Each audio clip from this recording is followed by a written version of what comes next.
everyone, and welcome to our spoiler review for We Crashed here on the Hollywood Critics Association. We are called We Talk We Crashed, and we are breaking down the finale of this incredible series here from Apple TV+. So much fun diving into the madness of the world of the Newmans as they build WeWork and then crashed it all to pieces. And certainly we saw that happening in this finale. We're going to break it all down and talk about it for your listening or visual pleasure. I am one of your hosts. I am the Outlaw John Rocha, and I'm joined by these two wonderful people from the HCA as well. The great Nikki Fowler. How are you, Nikki? I'm doing great, John. How are you? Ready? I'm doing great, Nikki. Yeah? And guess what? Nikki brought us a little treasure. Nikki, talk about these two things you brought. Oh, I brought in a gong and also some 1942 in honor of We Crashed. Yeah. We'll have our own little celebration for the finale. Absolutely. Yeah. And someone who enjoys a good celebration joining us for this review as well. Griffin Schiller, how are you, Griffin? I'm great. Did you take this from the Newman's office? Is this straight from No, WeWork headquarters? we put in the work to get this.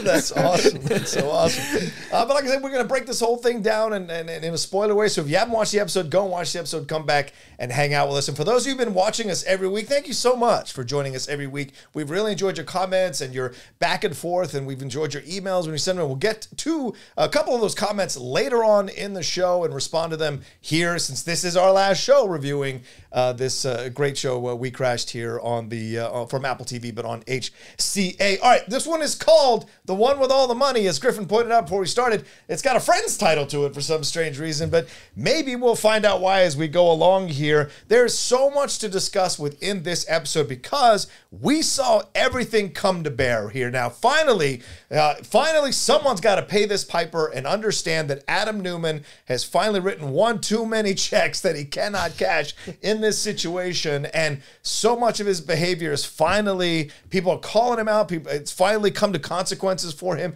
and the company is crashing as a result, hence the title of the show. We go through the S1 situation with his team, with Rebecca. We see We Grow shutting down. We see Bruce and Jamie and everybody involved going after Adam, telling him, hey, your behavior, your interviews here are causing us issues. That Wall Street Journal article comes out and absolutely destroys WeWork. And we see for the first time in this series, I think, an extended amount of time where Adam is not confident, is unsettled, is on his heels, is lashing out, and we see the ugly side of these two people who so supposedly wanted to save the world for altruistic purposes, and some of their really ugly natures come out as everything is starting to fall apart. We see accusations of spies, unnamed sources, a PR saving the brand team that gets hired, a crisis PR team that gets hired to handle all of this, and in the end, as Adam fights and fights to the end, he eventually steps down as CEO, but not without making sure he walks away with almost $2 billion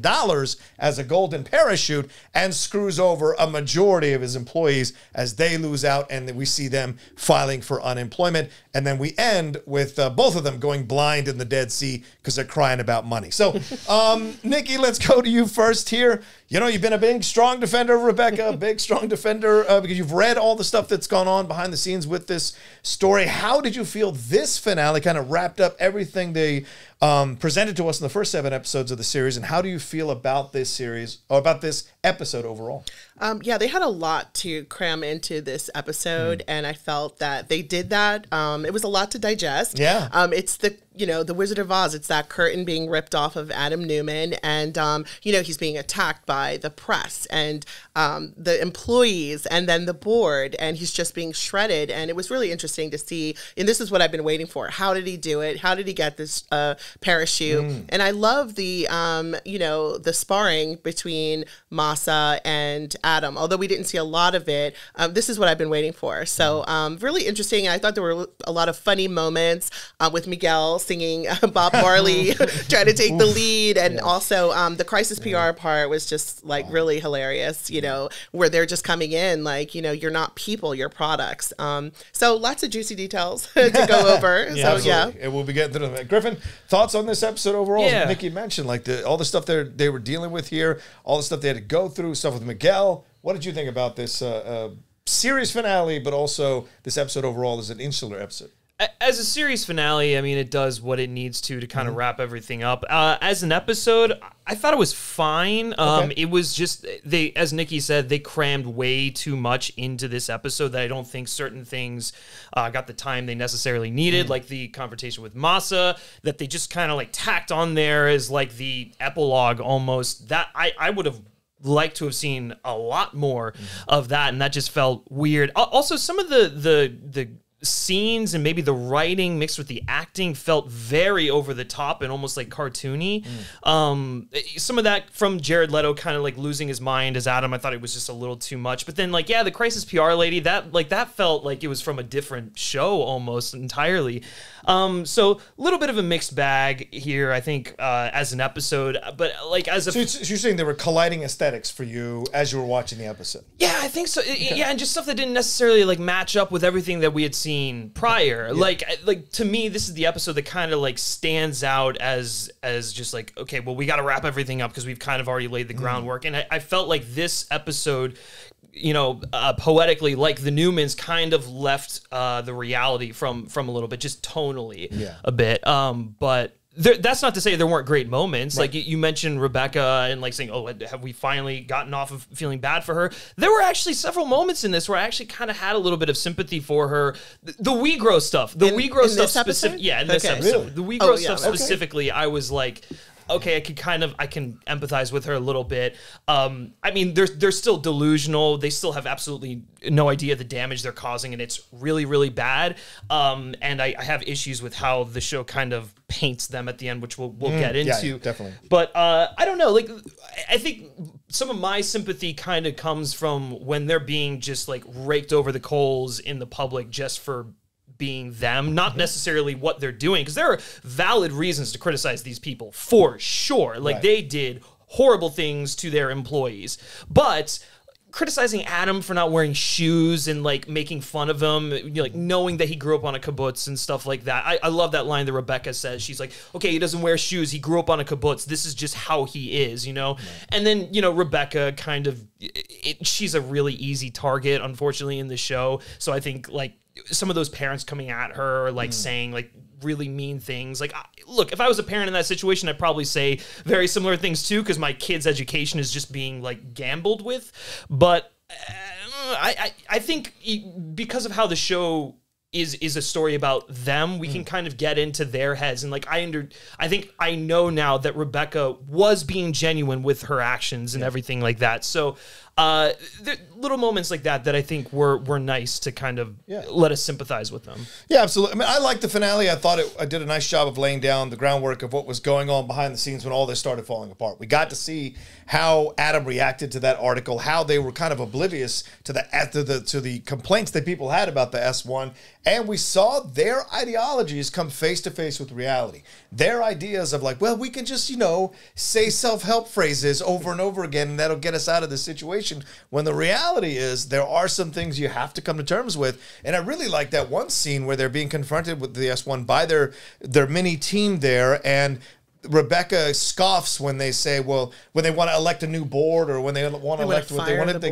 Yeah. She says, well, you can't hire just people who are working for you. You've got to hire independent people. That's the state law. Yeah. And she goes, oh, this law. Let's just change it. Right. That's this ethereal I love that existence scene. of, there's so much in that scene. But also there's an element here because of that episode with her father. There is that element of like, she does scoff at laws because laws destroyed her family, destroyed her dad. So this idea of a hatred of what they want to see. So I like that you got a great exploration of these two characters, even in this episode, and more of the behind the scenes of what happened once they all turned on him. You know, once everybody turned on him, there was a lot to kind of dive into here. So let's start there with that storyline with Adam fighting to stay as CEO. That seems to be the main storyline throughout this episode.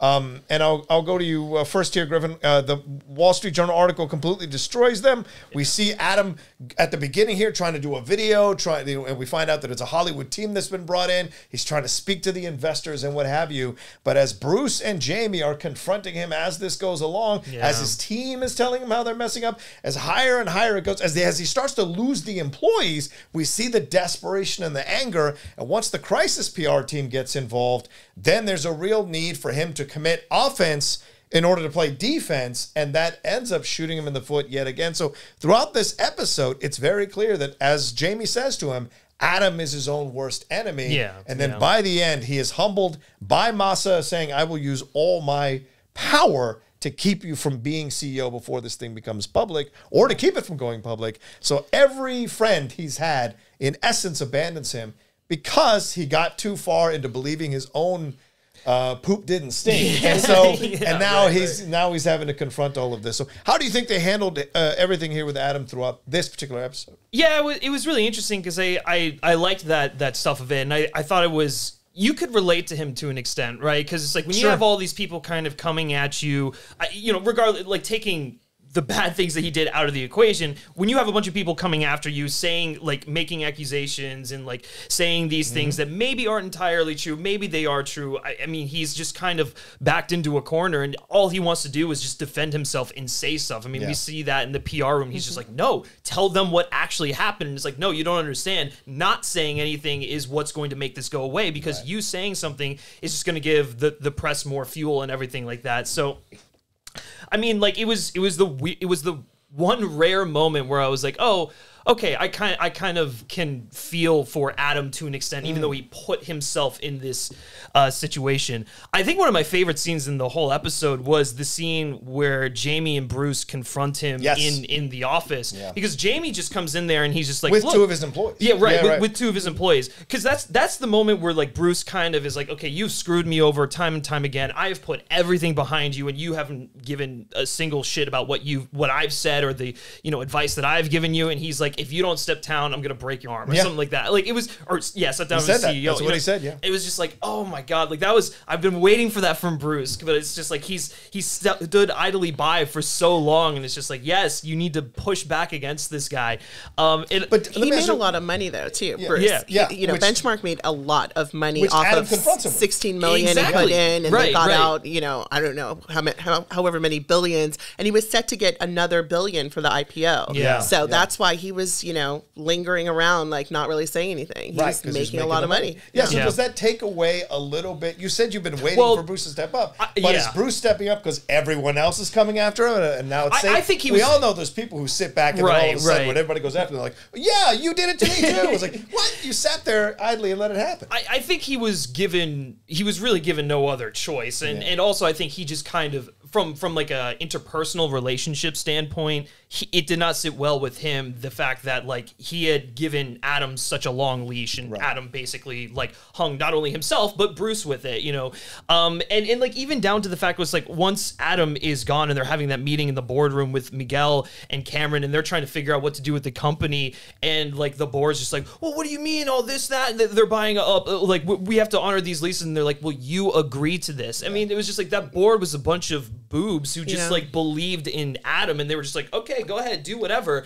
But ultimately, that's kind of what came to bite them in the ass. But what I liked about Jamie, it's the convenient excuse, isn't it? I mean, we saw, not to get too political, but we just saw Boris Johnson, the Prime Minister of Britain, claim that the reason he violated those COVID protocols for his party is he didn't know they were protocols for his party. Yeah, he right. You came up with them. So it's this idea of feigning ignorance when it's convenient in order to avoid responsibility. Yeah. A lot of people in power do that when it's convenient for themselves. Exactly. And the board was doing the same thing. No way they didn't know about this. No, exactly. I mean, that's sort of the one side to Adam's argument where it's like, you're like, yeah, you're right. It's because Adam's like, well, you didn't disagree with any of this. You signed off on all this. They signed off on the whole thing where it's like his super voting gives him 20 votes on each share, which means that even if they kick him out, he's still in 65% of the company, so he's still in charge. Fire all of them. It was like deciding vote. Like, that was insane. And it was just like, you guys did this to yourself by enabling him. So, like, just, I don't feel bad for, like, them or really Adam to an extent, but it is kind of funny how it all just blows up in their face. And, like,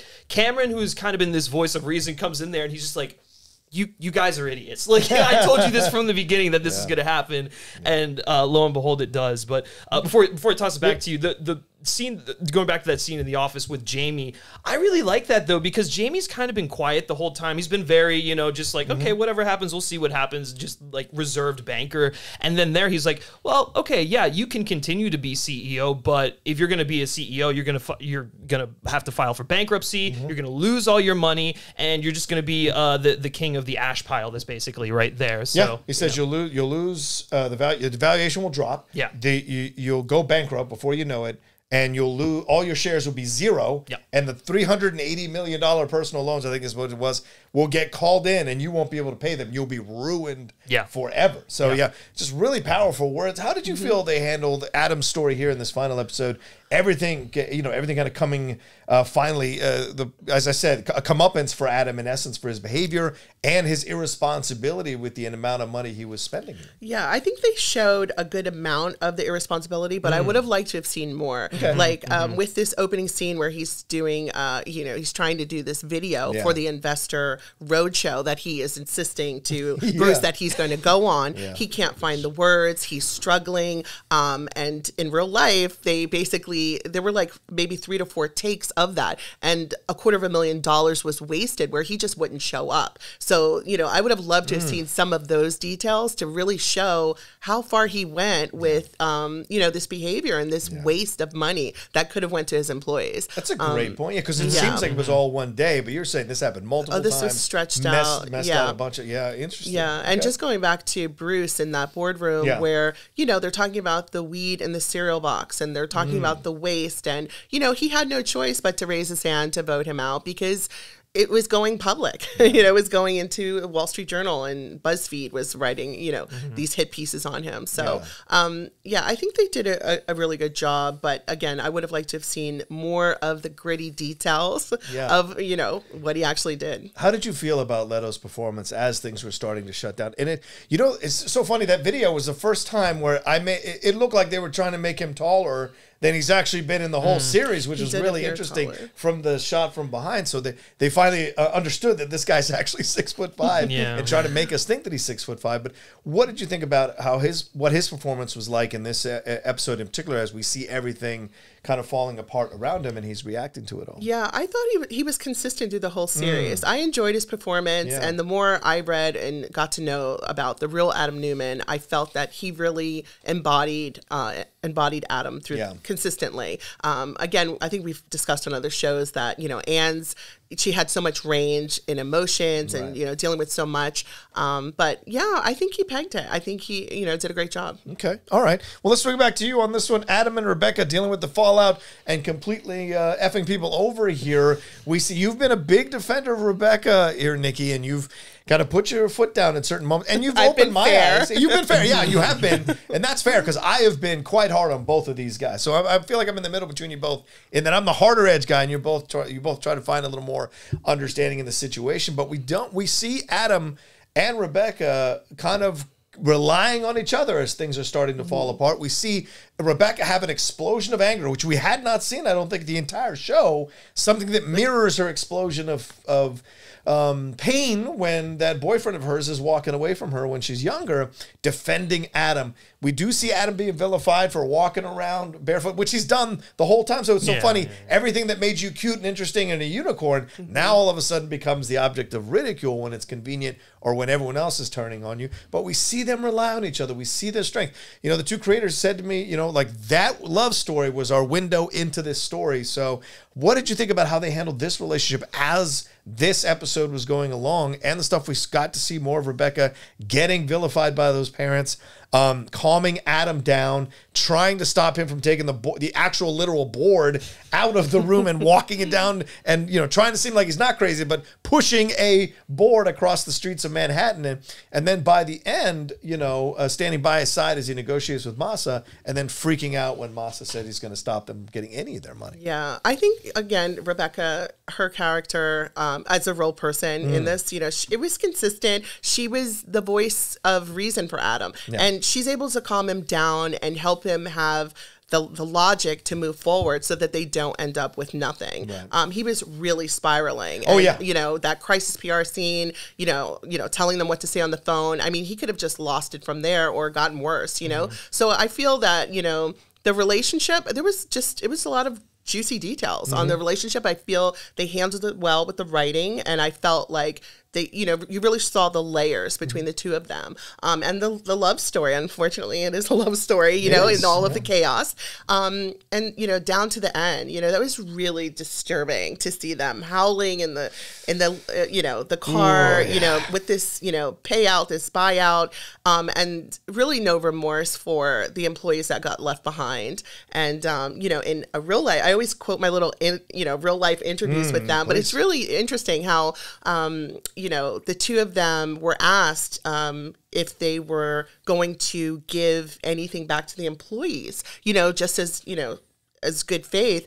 And they kind of said, they kind of alluded that they're doing it, but they don't want to talk about it. And I didn't find that believable. I just felt like if you're going to do something for the employees that you screwed over, talk about it. Yeah, this is a good time to talk about it. Yeah, this is a good time to save your brand by talking about it. Exactly. So, I think the writing was really well done on showing us a glimpse into their relationship. Okay, let's talk about the Rebecca here. Yeah. You were mentioning how you felt bad for her when parents were calling her out.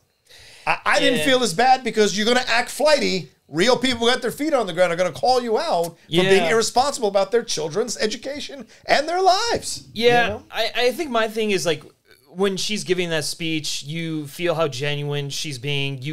I think it's the first time in the show where I actually believed in her passion for education and like teaching people, which is kind of what she's been doing the whole time. So it makes sense. Wanting to teach the world in a small way, teach the children. Yeah, exactly. That's and fair. she's like wants to allow these kids to be what she was never able to be. So it's like I kind of start to understand why she was so passionate about the school and why she continued to be more passionate about the school. And when she's giving that speech, like I fully believe that it's really affecting her, as opposed to like earlier in the season where it's like when she would do stuff like that, I'd be like, are you really like, is that phony or not? But at this point, I firmly believe that she was devastated by what happened to WeGrow, not just from a financial and livelihood standpoint, but from like a belief standpoint. I actually saw that she believed in something. And it was ironic because it was like the day that the door is closing is the day where she finally seems to have like her mission statement together. And I'm like, oh, well, where was this? Like, months or whatever ago.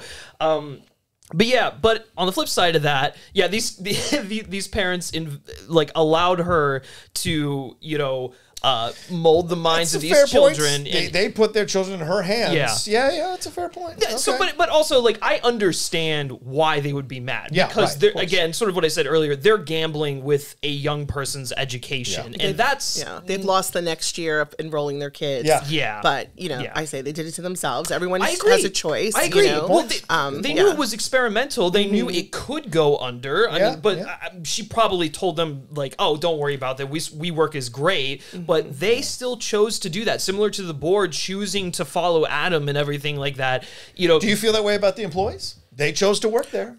Absolutely. Yeah, okay.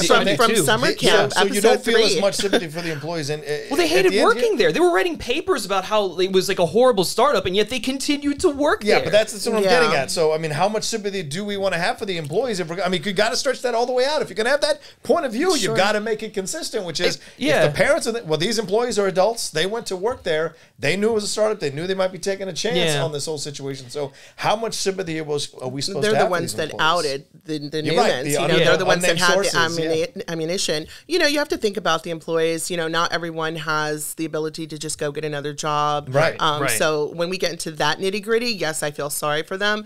But when you have evidence of so I can't even talk about the sexual assault and things like that. Turns out to be real. I think you asked about that in a past episode, and I did research that, and some of that is real. And they barely referenced that in the show. That's kind of the issue with the story, and through telling, like as you said, telling the story through this lens is that it kind of glosses over a lot of horrible stuff and almost glamorizes the Newmans to an extent, especially when we get to the end and they're like walking away with all the money, howling and stuff like that. It is disturbing, and it's just, it put a bad taste in my mouth because it's like, we're not supposed to be rooting for these people. And it's like, yeah, okay, you tacked on that thing of them getting ruined after they've gone on vacation with Masa, but it almost felt like an afterthought. And then we have that post-credits, or not the post-credits thing, but during the credits, the view of actual, Adam and Rebecca and them talking about their relationship. And it's like, okay, what angle, what is your angle here? I guess is really the thing, because it's like you're trying to have your cake and eat it too, but it's not really satisfying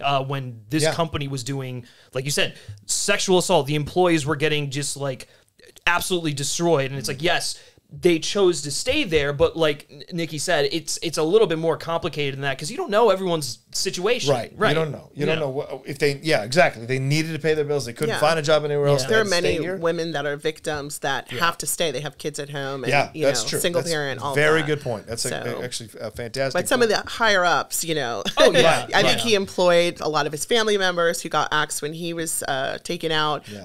So there were a lot of people. Even Miguel, he had a choice. Oh, Miguel. You simpering fool. Anyway, real quick, let me go back on the Rebecca situation. And look, I go after Adam as well, and I want to make sure this is balanced. Adam did a lot of stupid stuff in this episode, throughout this season, throughout the series, thinking that he could just keep spinning those plates and no one was ever going to stop the music. But with Rebecca, it seemed throughout this episode, when stuff was falling apart, she was obsessed with the shake. She was obsessed with them sitting on her couch and scuffing up her floors. She wasn't really looking at the big picture. So this was the frustrating thing about it for me, is this is someone who is only seeing at, do we get it? And money-wise, don't touch my stuff. This kind of small mentality combined with this overall big picture mentality was really confusing to navigate, for me at least. Because as you said, I was having trouble feeling sympathy for someone who seemed to be oblivious of how big of a serious situation they were actually in. They didn't understand the concept of the board, and they needed the legal team to tell them that they could fire all of the board and hire them, which would have been devastating. But, and then they're talking about Elon and Obama, and she's saying, oh, Obama's not going to, just that whole scene. I'm like, that's another part of her obliviousness to this. And that goes to, with her obsessing over her, brush linen couch and, people sitting on it. But she wasn't focused on, these are just basic things that I felt both of them should have known about. And that's the thing at the end, that's the tragedy of this whole thing, is this could have really been revolutionary.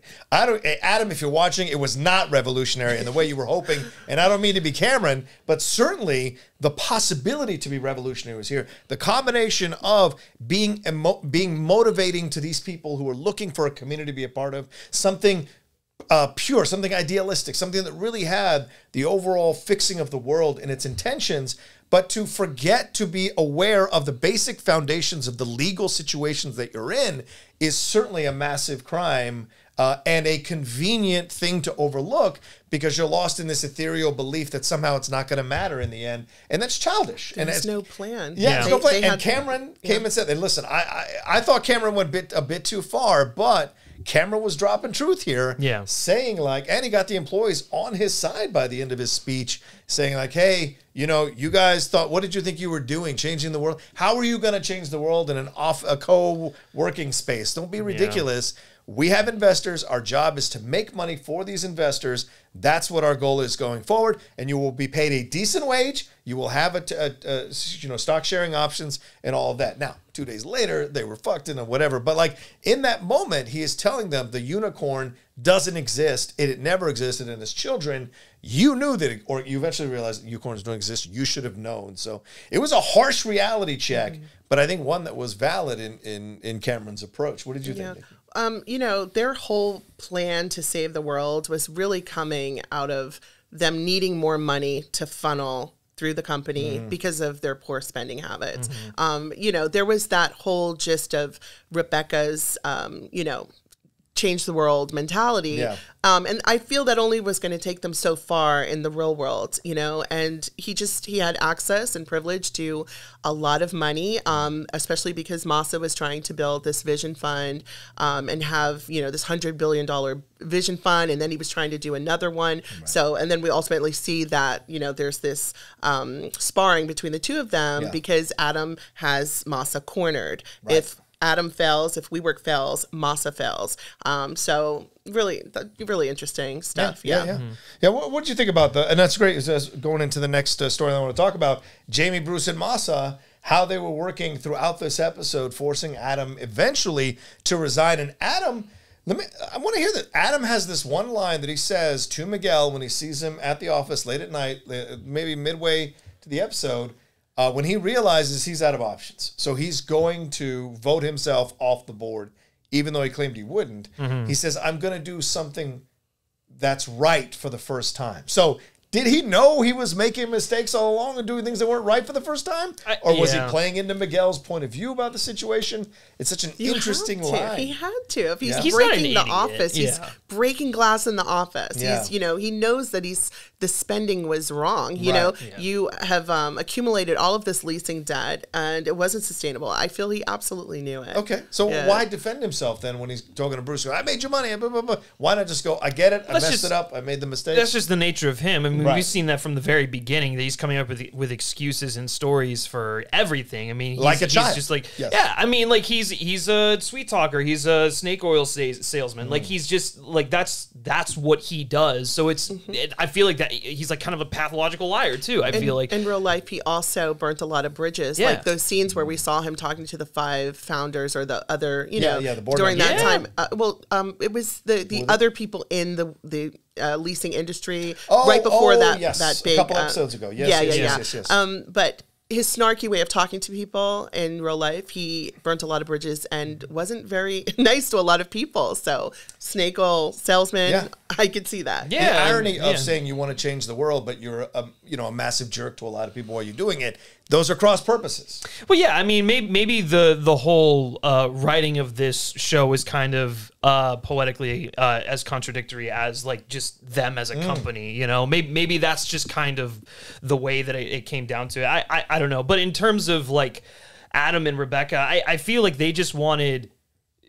Like maybe they started out somewhat with noble intentions, but ultimately I think when you get to the end and you see him with his kids and you see them putting like family first, you could see that he wanted a way for his family to have a better life for like everything he was doing with WeWork was for his family to prosper, and he didn't really care what happened. It was all to like set them up for the best purposes or the best chance to succeed. Same with Rebecca too, with the school and everything like that. So like they were gambling with other people's money, but I think that it was all in a way for them to like I guess help their family and whatnot. It's just you can't do that with a company where it affects literally everyone around you, I feel he learned towards the end. You know, he was trying to make amends, and in recent interviews, he's talking about, he made a lot of mistakes, and we see that in this episode. He's trying to fix it with Bruce. He's trying to say,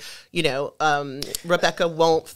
She won't pick my successor. Right. I'm going to give the we trademark money back, which wasn't a we trademark. It was like We Grow and all of the other stuff under that umbrella. He gave that money back, and he made some adjustments. But y'all are too lenient, more than lenient than I am. I'm just pointing it out to be fair. He was saying, and it's totally fair. But he was saying like, look at all the things that I'm doing for you. And he made it seem as if it's a gift rather than he learned the lesson. He's humbled now before Bruce. It was more like, look at how I'm doing this for you. Like, come praise me yet again. No, I totally agree with you in that scene. I mean, he was giving him really not. I mean, he was giving him like some stuff. Right. He was compromising to an extent, but it was way past like the point of where he should have been doing this. Like he should have been doing that all along. And just to be clear, with saying that like he was doing all this stuff to like help his family prosper, I'm not necessarily saying that's a good thing because that screwed over everyone else's family. It's the whole idea of like the monarchy. It's all about the Newmans, not necessarily about anyone else. And whatever they can do to kind of beef that family up, then that's really what it comes down to. But even in that scene, he talks down to Matthew and Jacob. And he's like, you can listen to these two fools. This guy had cock written on his head. And this, and then when they're going to have the conversation with Bruce, he tells Matthew and Jamie to pull out some paper padded notes to take, or a pen rather, to take notes about seeing how the adults work in the room. So there is this real, both of them had this real shitty instinct to treat people like crap when they're contradicted or put against the wall about something. Yeah, it's when they're called out, Yeah, when really. they're called out, and fair. rightfully called out. Yeah, You know, yeah, it's yeah. like they almost realize it's like, oh, you said something valid, so I'm just gonna like go off on a tirade and belittle you because I have no other options. And his ego is and his at ego. play. He's got Yeah. two people that did have that written on their forehead, and you know, were yesing him. You know, they were just yesing him when they came to his house to say, "We have to talk about the S1." Yeah. Oh, it was great. You know, they both said it was great. They weren't That's a really good being point. totally honest. So, Yeah. you know, that's Adam's ego not even wanting them in this room. Like Yeah. they have no right to even be in this room. Yeah, I want to go back to something you brought up, Griffin, and get your thoughts on this, Nikki. What did you think about the Crisis PR team? Did you feel like it was kind of out of the blue, not quite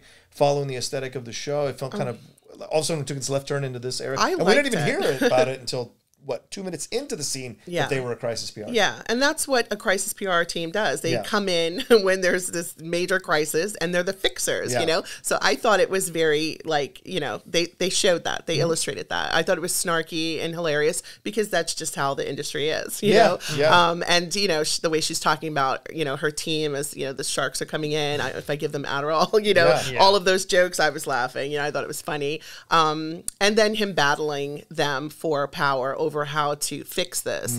But yeah, I thought that was realistic, you know? Yeah, I And agree. I mean, it's orderly, and we didn't see Adam doing things orderly. So now I'm like, okay, this is when the real world's coming into play. Let me ask you about Miguel. Let's talk about Miguel, the other, third central part of this whole team.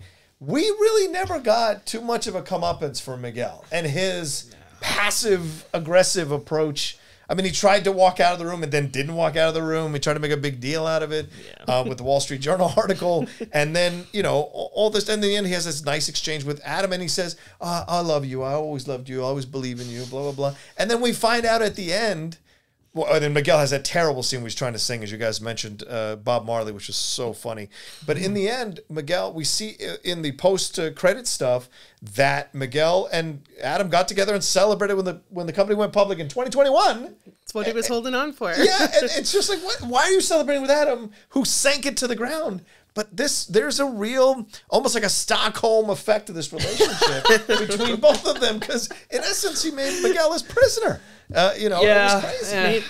Am I wrong? I mean, tell me I'm wrong if I'm wrong. I'm not sure how much Miguel had in shares, but Yeah. I'm sure he got a pretty penny. So Well, he couldn't buy that painting, but he could buy other things, I suppose. You're right, yeah. I feel like he was invested in it at the beginning, and then there just came a point where he was just along for the ride and checked out. He was just like, okay, let's see where this goes. The ship is probably going to sink, but like I'm still going to walk away with money. So I think that kind of explains his passiveness a little bit, but like I also just like that the Bob Marley cringe scene because my God. it just kind of shows that it's just like, you know, yeah, Adam was really hurtful and saying like, who's going to run this company, Miguel? Like, no way. Like, that's not going to happen. But it was like, when you see that scene, you're like, yeah, he's not a leader. Like he's the brains and the workman. Like he's really like one with the employees. He built the foundation Yeah, and the yeah. blueprint for it. But you're Yeah. right. Like Adam said, who was going to be the CEO a couple episodes or maybe last episode? Yeah, This guy, yeah. I can walk into a room and come out with $12 million.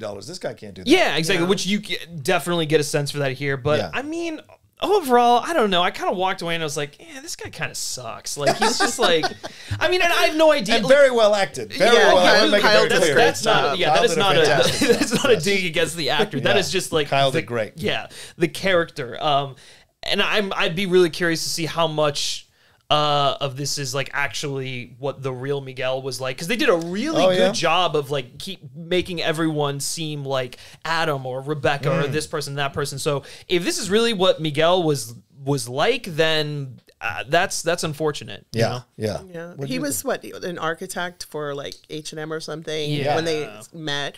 Well, first of all, Kyle was hilarious. I mean, from his, you know, I guess when they were doing the dancing to the Harlem Shake, and he's, you know, he's just so animated through the whole series. But yeah, Miguel's like kind of lackluster. I mean, he just was the guy who was along for the ride and made quite a bit of money, and turned the other way Yeah. when he saw ugliness. Yeah, and Rebecca did the same thing, man. Whenever things are getting scary, she runs out of the room or gets out of the room or runs away. Can't have the negative thoughts in there. So you see that. Well, so with Miguel too. Yeah. And I think her other issue is she mixed business with her personal life entirely too much. So like when we get that scene where AOC is kind of talking about, oh my God, I love that scene. Great scene, and then So Rebecca is all like, I donated to her campaign. This Yeah. is such like a Oh my personal. God. She's like, it's just you know, she takes that as just like this massive, just like I bought her. attack. I bought right? her. What the hell? Yeah, exactly. And so she's. I think this is something that's kind of been happening throughout the series, but that was really like the pinnacle of it, where it's just like, okay, well, this is what happens when you mix work with your personal life, and you conflate the two. It's like you're gonna get your feelings hurt. I'm sorry, but that's just the way it is, especially when you're messing with people's livelihood. Yeah, you know.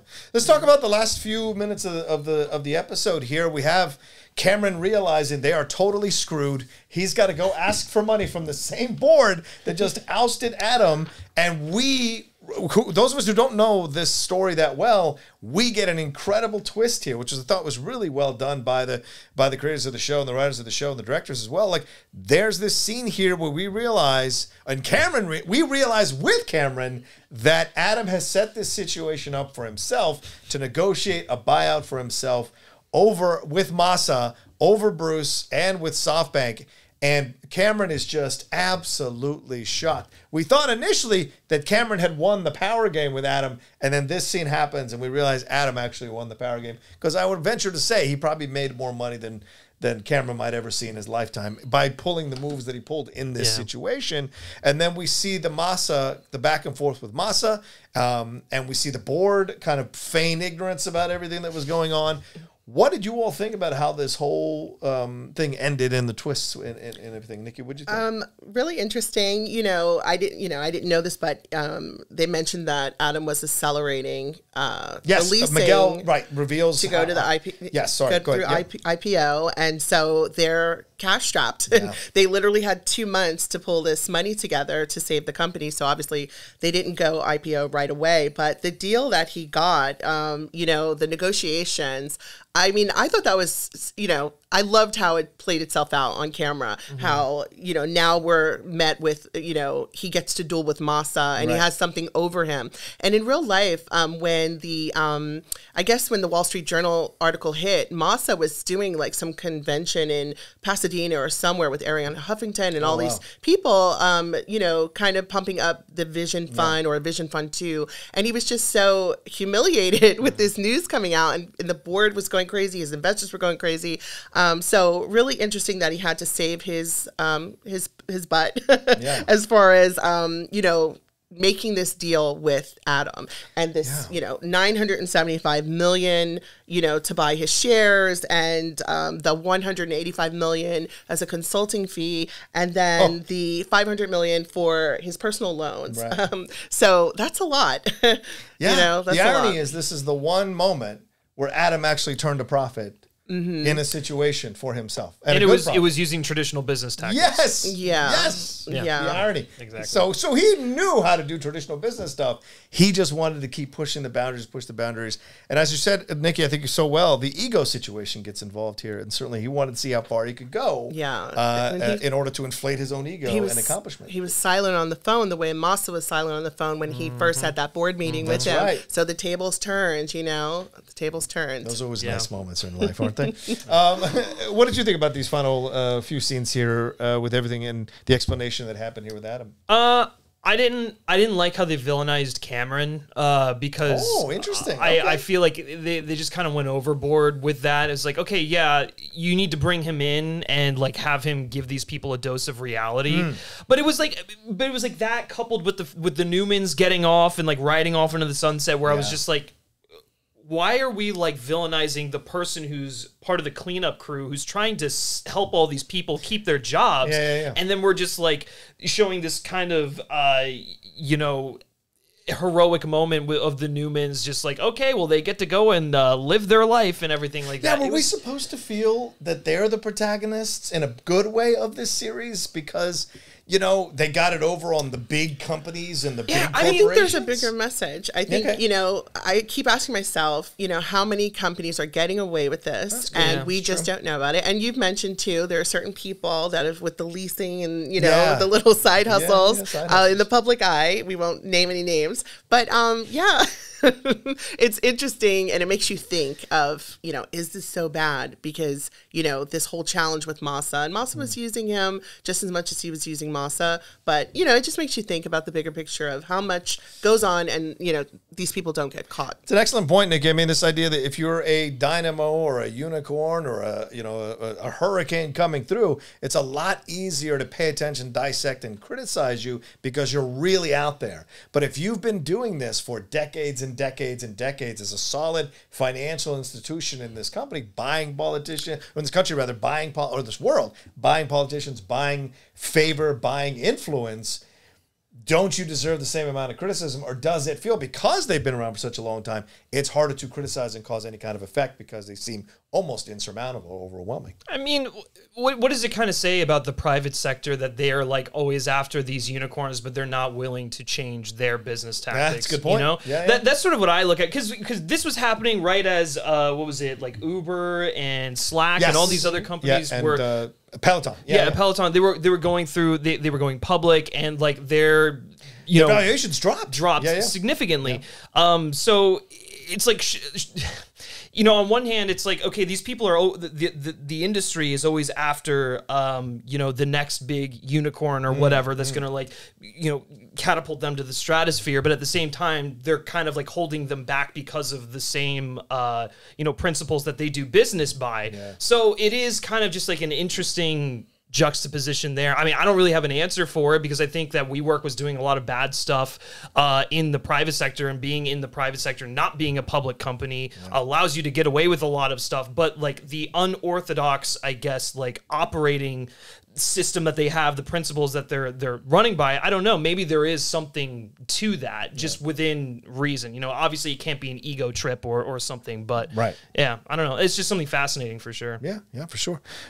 Any criticisms here for, as we wrap up the finale here of this season, any criticisms that have stood out or that have bothered you now that we've seen all 8 episodes that weren't quite resolved or didn't quite hit the mark as you were hoping?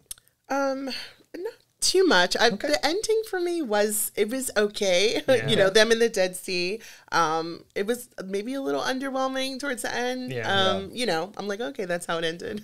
But overall, I did love the episode and the series. But maybe I would have liked more of a, I don't know, edge of your seat, you know, ending. Feelings about the series overall, though. You liked it. I loved it. Yeah, absolutely. I mean, I have Katy Perry in my head. It's going to take a while to get that out. So, love the music, and absolutely. Definitely. The score version of Roar was fantastic. It was popping up in this episode. Yeah, on that topic, I do want to give a shout out to Christopher and Nicholas Banks, who did the score for the entire series. His score was so good, super effective. Even if it made me question the emotions I was, you know, wanting to feel in that moment, but I don't know what else he scored, but I will be curious to see what he does next, because I really liked his music in the series. But I agree with what Griffin was saying here.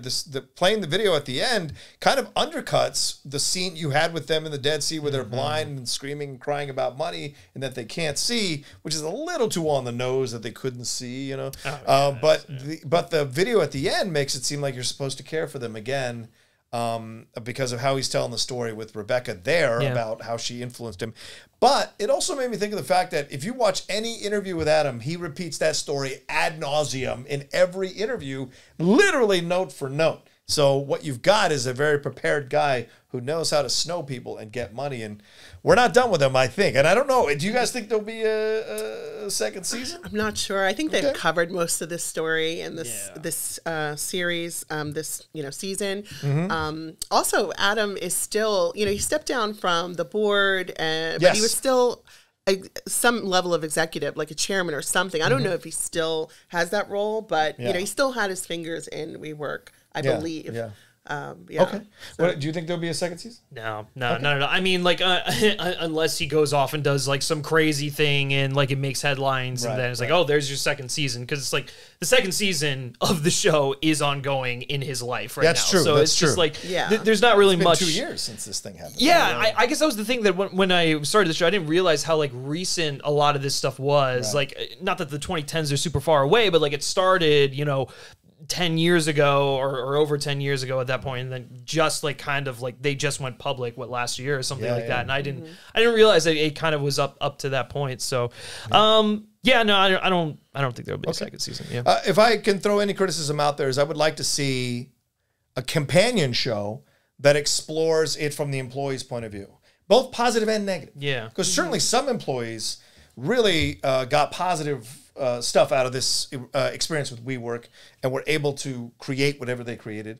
And then seeing from the negative side, because we got Chloe, we got Matthew, we got Jamie, a couple other people who are involved here as employees, but Jacob, but we didn't get to see more fully what their experience was like here with WeWork. And I know that their love story was the way in, but as I said earlier, would have liked to have seen just a little bit more of them. Yeah, I agree. We do see Chloe with looking at the bag. We hear she lost $5,000 on the bag, so she did buy the bag and all of that.